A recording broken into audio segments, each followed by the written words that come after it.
Hola, bienvenidos a un nuevo capítulo de Perspectivas. El tema del día de hoy es traumas.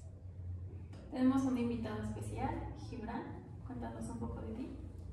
Yo estudié la licenciatura en Letras Hispánicas en la UNAM, sobre todo enfocado al tema de la violencia.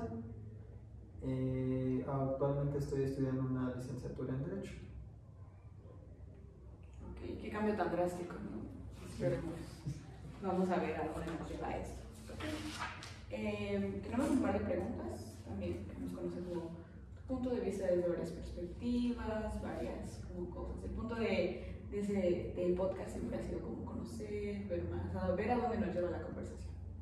Ok, tú, tranquilo, suéltate.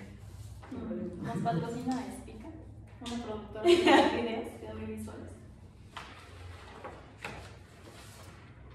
Dejaremos sus referencias al reverso del folder.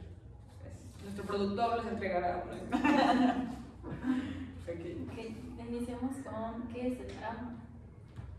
El trauma es una afectación física en un sentido, bueno, en un primer sentido sería una afectación física la cual tiene repercusiones en un evento pasado y que se manifiesta en el presente, ¿no? En este caso en el cuerpo, y de ahí lo hemos trasladado a cuestiones psicológicas, en donde un evento, un hecho que nos marca, nos deja secuelas en el presente. Entonces, el trauma, por así decirlo, lo podemos definir como un evento de gran impacto, el cual aún repercute en nuestra personalidad y en nuestra psique en el presente.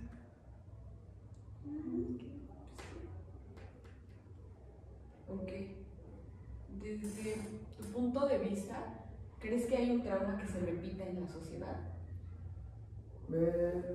Esa pregunta es muy interesante porque socialmente muchos sociólogos han planteado la idea de un trauma colectivo, ¿no? Por ejemplo, la conquista española, porque ha sido algo que nos ha marcado como mexicanos y que nos ha dejado como una herencia cultural y también que se manifiesta de cierta manera como un trauma de inferioridad hacia Europa, por ejemplo, ¿no? O los españoles.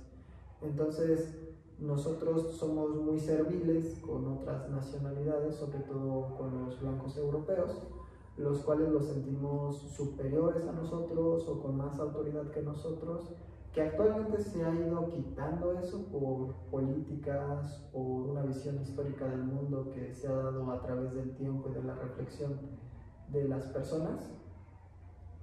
Pero digamos que aún cierta parte del mexicano sigue estando subordinado a la idea de que el europeo blanco es una de las personas con mayor poder y autoridad que existe, ¿no? Lo vemos en el racismo, sobre todo en el clasismo que hay entre las sociedades altas y bajas, y por ejemplo pues la mayoría de ricos pues son gente blanca, ¿no? Y la gente morena o indígena pues son la gente más pobre. Entonces, en ese sentido podemos hablar de un trauma social. Traumas que se repitan entre personas, pues hay muchas.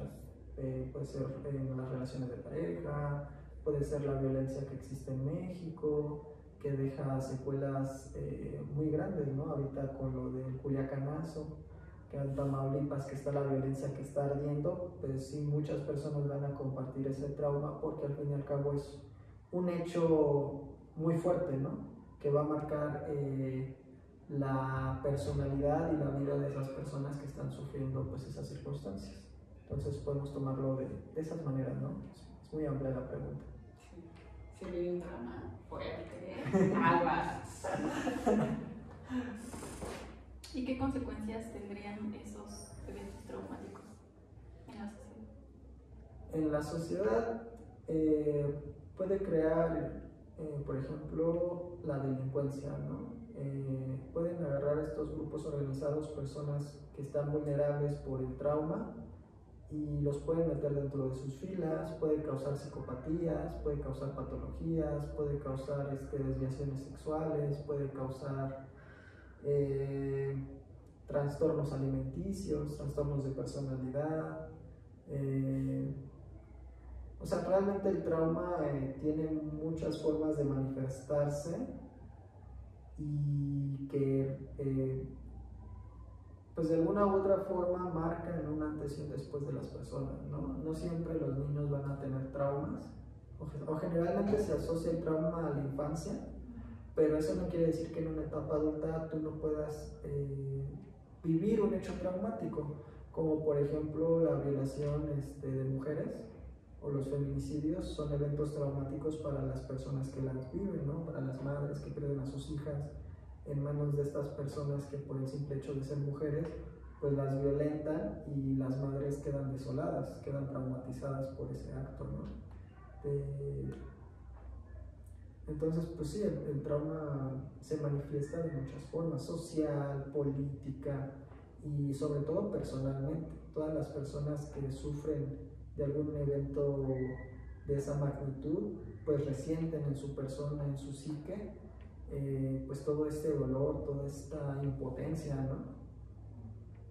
Sí, es que son como muchas cosas dentro de que un trauma puede afectar a muchas personas y a todas se les puede manifestar de maneras diferentes, ¿no? Es como tú y tú vivieron lo mismo, pero tú a lo mejor tienes depresión, ajá, y tú tienes como un TCA, ¿no? O sea, se fragmentó tu personalidad, cosas así, ¿no? Sí lo hemos visto, como por ejemplo, creo que apenas, no sé si han visto, bueno, es que tenemos un profesor que le ha hecho mucha propaganda, salió una serie de un evento que traumatizó a México en el 85, que fue el sismo, que dicen que muchas personas todavía como que quedaron con secuelas de todo lo que les pasó, todo lo que vieron, que estuvieron ayudando, las personas que encontraron a otras personas sin vida, y fue como así de ¿qué onda? Y hay muchos que dicen, no, pues todos nos apoyamos y todos ayudamos, y así. Hay otras personas que apenas escuchan la alerta sísmica y ya les da como que taquicardia, ataques de pánico, o sea, así quedaron muy infectados. Es que el trauma hay que entenderlo también que existe un anclaje al momento de que sucedió el trauma, ¿no? Pasa mucho con los niños, por ejemplo, en sus actitudes cuando tienen o sufren abuso, no quieren estar con sus abusadores y manifiestan un cambio de actitud que se va a detonar exactamente por la presencia del abusador. Entonces los niños empiezan a decir, no, pues es que no quiero ir a la escuela, ¿no? O no quiero ir a practicar deporte cuando antes les gustaba mucho, ¿no? Y por ejemplo, puede ser que ese evento traumático dispare en algún momento recuerdos de forma inconsciente. Lo mismo que pasa, por ejemplo, cuando las personas van a la guerra, que suena un ruido fuerte, como que hay una regresión a ese pasado y revive el trauma, ¿no? Es como que un volver a vivir ese momento. Entonces sufren de ataques, ¿no? Que pueden llegar a ser muy violentos. Y también ¿cómo se dice? O sea, que en tu personalidad también, o sea, algo que te afectó se ve representado en todo lo que eres. Sí, también el trauma puede llegar a ser un factor que determine tu personalidad, ¿no? Mis traumas, mis chistes. Bueno, también hablaba Freud que cada uno tiene formas diferentes o mecanismos diferentes de afrontar el trauma, ¿no? Hay personas que la reprimen, que dicen, no, eso no pasó, eso no sucedió, ¿no? Lo niegan. Hay personas que lo proyectan, que dicen, no, es que seguramente a ti te pasó algo, y están insiste de que esa persona tuvo un problema y realmente ellos están proyectando pues ese problema en la persona, ¿no? O también con actividades físicas o actividades mentales, o incluso con drogas, ¿no? Llegan a la drogadicción exactamente por el trauma que los conduce a buscar mecanismos de salida para esa ansiedad y ese dolor que no pueden superar o que les afecta de alguna manera psicológica, que se manifiesta pues en un querer encontrar algo que los aleje de ese momento. Lo que menos quiere es confrontarlo, y obviamente el terapeuta lo que busca es que esa persona se acerque al trauma, lo entienda, comprenda qué sucedió, lo acepte y pueda vivir su vida pese a esa situación, ¿no? Sí, ahorita que dijiste eso me hizo como mucho sentido porque yo tengo un amigo que se fue de viaje así con sus amigos, ¿no? Y en ese viaje hubo como una confrontación entre dos niños. Y él estuvo como ahí escuchando y viendo cómo se peleaban porque pues, las dos estaban como reprimiendo que traían un problema de antes y como que fue el momento de quiebre y ahí explotó, ¿no? Y le preguntas a él y le digo, ¿y cómo qué se dijeron? Y no te sabe decir, a pesar de que estuvo ahí y que les estuvo escuchando y que les estuvo diciendo, ya, cálmense, no te sabe decir qué se dijeron. Y le preguntamos directamente y le dije, es como de, ¿alguna vez en tu infancia escuchaste a tus papás pelear o algo así? Y pues él dice que sí, que todo el tiempo, pero que en esos momentos no te sabe decir qué se decían porque como que su mente se iba. Y dicen que eso puede ser como un mecanismo de defensa ante algo que tu cuerpo ya reconoce, que no quiere volver a vivir. Entonces, Sí. Cañón. Y hablando de terapeutas, vamos a hacer promoción al Centro de Salud de Texcoco, que da terapias psicológicas gratuitas, pero tienes que ir allá, platicar con la psicóloga y ver cuándo te van a agendar cita. Recuerda, siempre puedes pedir ayuda. No estás solo. Porque Bueno, hablando del DIF, también los niños se pueden acercar a las terapias. Hay módulos especiales para niños. Y bueno, tienen un cierto cupo, ¿no? Pero siempre hay como disposición del DIF para ayudar a estas personas, sobre todo a los niños, porque son los que más tienen vulnerabilidad por su edad, por su incomprensión del mundo y por otros factores. y todos volteamos a la cámara diciendo, ve a terapia. Ocupas. Y ahorita nos mandan este video a un centro psiquiátrico, ¿no? La audición, 3 posibles pacientes. Bueno, volviendo con el tema. ¿Otra pregunta? ¿Cómo se relaciona el trauma con la violencia? Es una relación muy cercana porque la violencia, por definición, casi es un hecho traumático, porque es un exceso de la fuerza física o de la fuerza mental o de cualquier tipo de fuerza de una magnitud muy grande o reiterada. Por ejemplo, la violencia psicológica es como esta cuestión de estarte a cada rato insultando, menospreciando, denigrando. Pero tienes las violencias físicas, ¿no? Que son los golpes, las heridas, una contusión, de que alguien llegue y te apunte con un arma. Eso genera ansiedad, genera un momento de mucha inseguridad.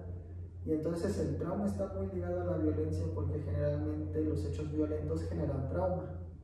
No quiere decir que todos los traumas sean generados por la violencia, pero en general es muy común que estos dos se lleven de la mano, ¿no? Y estamos o vivimos en una sociedad violenta, no es como que no exista, sino más bien que lo tenemos siempre presente. Entonces las personas pues sí van siempre a tener traumas, en tanto que estamos en una sociedad violenta, en tanto que existe un grupo familiar incluso violento, y esa es una de los grandes limitantes de la terapia de rehabilitación del trauma, y es que a pesar de que la persona esté dispuesta a cambiar y a mejorar su situación, si su núcleo familiar no lo permite, es muy probable que no avance o que no pueda confrontar su problema por el entorno en donde vive. Wow. Y justo en el momento que estaba diciendo todo eso dije, ¿habrá traumas sin violencia? Y de repente empezó a decir, no todos los traumas, y yo, ok. Y yo, gracias. Wow. Estoy impactada. Estoy como procesando mucha información al mismo tiempo. En este momento. Ok. Vamos a centrar un poquito más la perspectiva a las parejas. Vamos a ver qué tanto podemos recabar en las relaciones interpersonales, como un poquito más específico, ¿no? Ajá, sí. Okay. La pregunta que yo tenía era como si la terapia general puede generar un impacto fuerte en una persona, ¿qué tanto impacto puede tener la terapia de pareja en las relaciones? También es muy importante que entre parejas vayan a terapia, o sea, fuera de que exista un trauma, puede ser un buen indicador de salud cuando se necesita, ¿no? O sea, no todas las parejas van a sentir lo mismo o van a pasar por el mismo proceso. Pero en la cuestión del trauma, pues es un poco complicado porque ten en cuenta que en muchas de las relaciones puedes estar dentro de una relación abusiva. Entonces, el que abusa dentro de esa relación, pues no va a aceptar sus hombres tan fácilmente, no va a aceptar ir a terapia. De hecho, una de las cosas que hacen las parejas abusivas, pues es el aislamiento, ¿no? Aíslan a sus parejas, de sus familias, de sus amigos, y solo quieren captar, como que estén solo con ellos o con ellas. Entonces, también hablamos de un ciclo del abuso en la pareja, en donde pues el abusador siempre va a tener un momento de violencia alta, en donde pues se va a manifestar de formas simbólicas, de formas físicas, de formas psicológicas. Y luego va a haber un momento como de dulzura, de, ay, perdóname mi amor, es que no quise hacer, te juro que no soy así. El arrepentimiento. Ajá. Y la otra persona lo va a aceptar, no porque sea tonta, o no porque no pueda decirle que no, es que está en un estado de indefensión, porque se le llama así, estado de indefensión aprendida, que es cuando una persona te condiciona a entornos violentos para después darte un momento de tranquilidad. Entonces, cuando estás en los momentos tranquilos, puedes apreciar más a esa persona y decir, es que es bueno conmigo, me pega porque me quiere, ¿no? Eso es algo que considero que es una tontería al 100%, y si te das cuenta, lo podemos ver desde las niñas pequeñas, ¿no? Cuando el niño las molesta y llegan y dicen, oye, es que me molesta, me pega, me jala el cabello, me esconde mis cosas, le gustas, es que le gustas, no sabe cómo decírtelo. ¿En qué momento? Normalizamos esa violencia desde muy chiquitos. Exactamente. Tanto los hombres como las mujeres en ese aspecto pues tienen que ver con una perspectiva más de género, en donde a los hombres se nos enseña que la forma correcta de abordar a una mujer es por medio del celo, de la posesión, del autoritarismo. Nos enseñan a ver a las mujeres como objetos, nos enseñan a pavonearnos por nuestro... por haber, por ejemplo, por serle infiel a una mujer, ¿no? Es más fácil que a un hombre le perdone la infidelidad socialmente, no digo en la pareja, pero socialmente. Si un hombre dice, no, pues es que le puse los cuernos a mi mujer, es seguro que los otros hombres van a decir, ay, a huevo, ¿no? Lo solapen, le hagan paro, o lo encubran, ¿no? Ajá, las canciones hoy en día ya hablan de eso, ¿no? De que ya le pide a la chica que lo engañe, que no va a pasar nada, cosas así, lo glorifican de una manera muy, muy cañona y no se dan cuenta del impacto, que la mayoría de las personas que ya escuchan ese tipo de música hoy en día son niños de entre 6 y 10 años, o sea, que realmente hacen un concepto pésimo de cómo funcionan las relaciones. Sí, y pues a las niñas al contrario, pues les dicen zorras, las maltratan. Por el otro lado, pues si una mujer engaña a un hombre y le pone el cuerno, pues no se puede jactar de eso, porque tarde que temprano la sociedad las va a criticar, las va a señalar. Entonces ahí vemos cómo por una parte en un sexo pues existe este mayor dominio, mayor preponderancia, que la sociedad les perdone ciertas conductas, y la otra parte no. Y eso pasa también en las relaciones, bueno, en la terapia de pareja lo que se busca es un poco equilibrar esos poderes, pero es una cuestión mucho más social. O sea, socialmente está más arraigado esos comportamientos y ese abuso y ese ciclo de la violencia en pareja, de lo que nosotros podemos ver o vislumbrar. Entonces, no sé qué tan efectiva sea la terapia, tal vez necesaria, pero tiene un límite. Y igual que la terapia personal, todo se debe exactamente a la condición social que tenemos. La sociedad nos frena, por más que queramos mejorar como individuos, la sociedad nos va a poner un estándar, ¿no? Nos va a decir que tienes que ser así, ¿no? Tienes que ser una persona exitosa y para ser exitosa pues tienes que maltratar a otros. Ajá, alcanza el éxito, no importa sobre quién pases. Sí, está cañón. Hay muchas cosas que tenemos normalizadas que te pones a analizarlas tantito y te das cuenta lo mal que estamos como sociedad. Y también cuando decidimos seguir esos patrones, estamos mal. Pero el problema es un tanto más complicado que echarle la culpa a cada individuo, o sea, individualizar la culpa y decir, no, es que como tú sigas esos patrones estás mal. La cuestión es que no somos conscientes de ello. Es como cuando uno está enfermo, cuando uno tiene tos, no le puedes llegar a un paciente con gripe y decirle, ya no gripes, ya no tengas tos, ya no tengas fiebre, ¿no? No es algo que... Es consciente que pasó.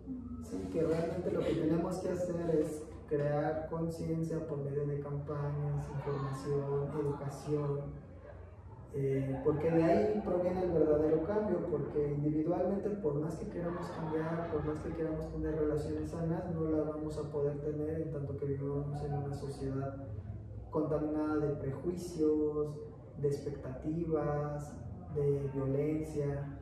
Entonces lo mejor que se puede hacer es informarnos, intentar ser conscientes de ello y también ser conscientes que tenemos esos comportamientos, ¿no?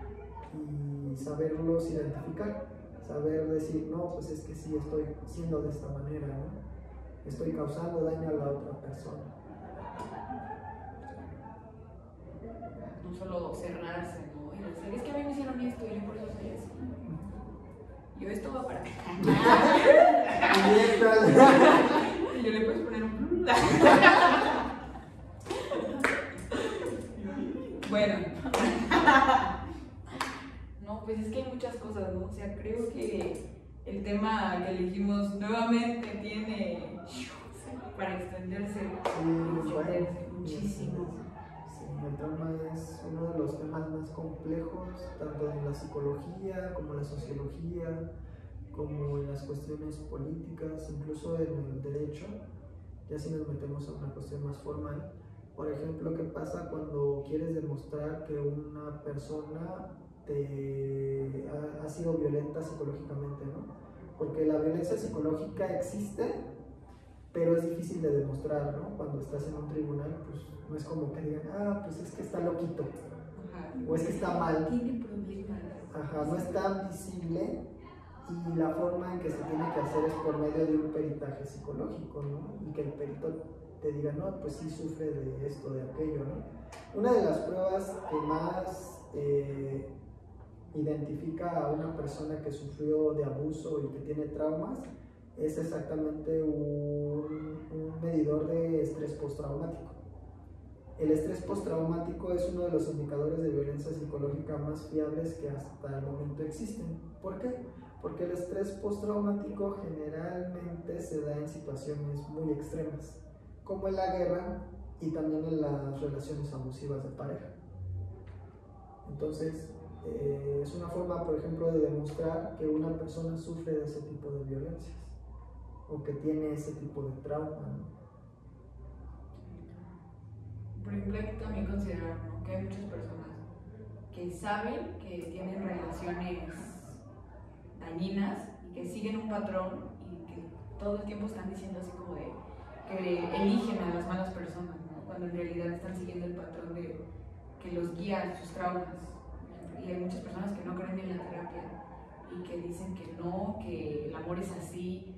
Y hay muchos conceptos del amor, porque el amor no es un concepto como tan fijo, ¿no? Para todos lo que es el amor es algo diferente y es muy difícil que todos tengamos un mismo concepto sobre qué es el amor. Pero en definitiva, una relación tóxica que viene a raíz de un trauma no es amor. Hay dos cosas, dos cuestiones muy importantes que anotar. Y es que a veces cuando hablamos de una persona que busca un patrón de comportamiento, generalmente se da la búsqueda de algo que no se pudo subsanar, que sí puede ser un trauma, pero también tiene que ver con comportamientos generales que todos los hombres o mujeres tenemos. Entonces, todos en una u otra medida tenemos esos patrones tóxicos, todos los tenemos, La cuestión es que hay personas más conscientes de ello y hay personas que son menos conscientes de ello. Y en la búsqueda de ciertos patrones de personas se puede pensar en una fijación, ¿no?, de la persona, por ejemplo, con su padre, con su madre o con su abusador, como el síndrome de Estocolmo, en donde una persona se siente atraída por su secuestrador, ¿no?, porque fue bueno con esa persona. Entonces... La bella y la bestia. Los cortos más creepy. Y yo, espérate, esto me suena muy familiar. Y por el otro lado,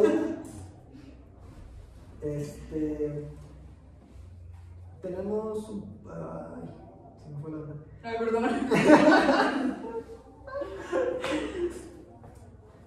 Tenemos como muy arraigados ¿cómo lo decimos?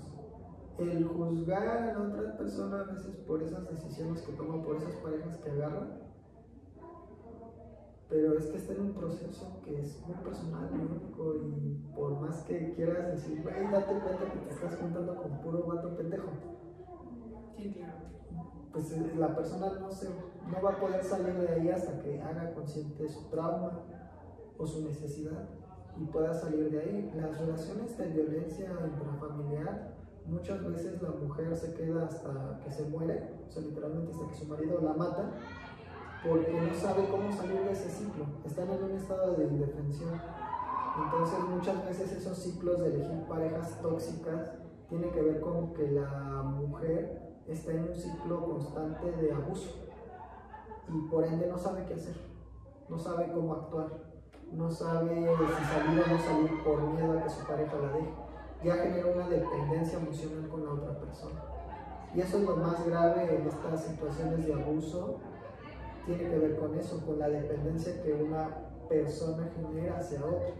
Entonces no es como que le puedas pedir que, ya déjalo, ¿no?, porque te está haciendo mal. Lo sabe, pero no sabe cómo salir de ahí. Sí, claro, y para los que lo vemos por fuera es muy fácil, ¿no?, decirlo. Sal de ahí, culpa. Ajá. Tú estás eligiendo estar ahí, sabes que no te hace bien, pero ahí estás. Y pues para la otra persona es así como decir, yo sé que me hace mal, que no es bueno para mí, pero no puedo. Se está revictimizando a la víctima, ya de por sí está sufriendo, ahora sufre la culpa de no poder salir de ahí, ¿no?, de decir, no, es que ya me dijeron que salga y no puedo y eso es mi culpa. Pero realmente no, simplemente está viviendo en una relación abusiva que muy difícilmente va a poder salir de ahí sino con ayuda profesional, con ayuda de sus amigos, con ayuda jurídica incluso, ¿no? Y es feo, pero conoces a mucha gente, ¿no? O sea, sí es como de un grupo de 10 personas, 9 al menos han vivido una relación así, o están en una relación así. Cuidado. Mucho cuidado. Y yo creo que tú puedes. Tú puedes estar en una. Tú eres el primer más débil. Siempre hay instituciones que pueden salvaguardar el bienestar de la mujer en estas cuestiones de relaciones abusivas y que uno les puede acercar a estas instituciones a las mujeres que sufren de violencia o de abuso y que les pueden ayudar mucho, y una de ellas es el InMujeres. Ellos tienen sucursales y tienen números telefónicos los cuales les pueden brindar asesoría jurídica, psicológica y patrimonial, porque no hay que olvidar que también se puede ejercer violencia por medio del patrimonio, de los bienes. Hace no mucho a mi tía la sacaron de su casa, sus hijos. Entonces, pues estas cuestiones del trauma y de la violencia hacia la mujer en relaciones, pues es muy duro, muy profundo, pero existen instituciones que nos pueden brindar apoyo y ayuda y que te dan un lugar, un espacio donde puedan estar seguros. Estas casas de seguridad, ¿no?, para que puedan estar bien durante un tiempo y puedan seguir su vida después de terapia, después de luchar contra ello y puedan pues hacer una vida nueva.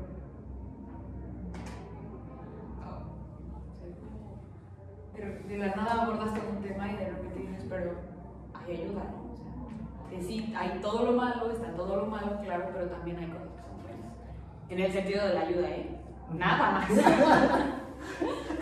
Sí, no, porque luego quieren agarrar cada cosa de lo que uno dice. Son buenas relaciones abusivas. No, me quedé con un red flag. Era un red flag, pero a mí me gustan las banderas. Es una red flag, pero a mí me gusta mucho el rojo. Sí, son capaces. Es la pasión. La pasión del torero. ¿Ah?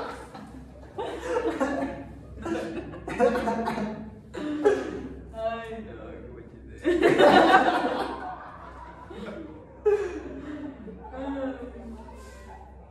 Otra pregunta.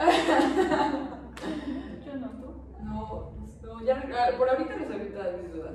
Voy a tener más, eso seguro, porque nunca dejamos de tener dudas respecto a muchos temas. ¿Sabes dónde encontrarlo? Por ahí en los de derecho. Yo, salón 401, 408. 402, si gustan, cuando sea. Licenciado Gibran. Mucho gusto para servirles. ¿Qué? ¿Otra cosa? ¿Más?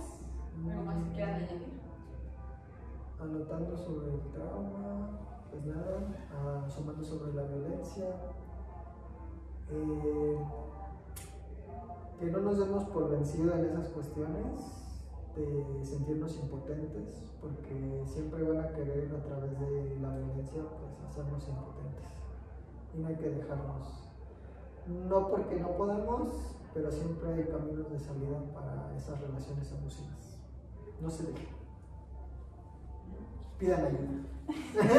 Es difícil, porque claro, Es difícil. pedir ayuda siempre es de las cosas más complicadas para el ser humano, porque tenemos que admitir, una, que nos equivocamos, Otra que hay algo mal en nuestra vida. que hay algo mal y que no le hemos querido ver, y tres, que tenemos que ser vulnerables para poder pedir ayuda. Hay muchas personas que, sí, claro, hay muchas personas que nos cuesta trabajo pedir ayuda. Decir, oye, si estoy mal, sí necesito que me ayudes. Entonces, vayan a terapia, lo recomiendo mucho. Y recuerden, si alguna vez quieren hacer algún podcast sobre su vida, nos patrocina. Explica. Ok, pues creo que eso es todo por el capítulo de hoy. Estuvo muy interesante. Me divertí. Muchas gracias. Muchas gracias por haber aceptado la Ustedes invitación. por haberme invitado. Esperamos que les haya gustado y nos vemos en otro capítulo de Perspectivas.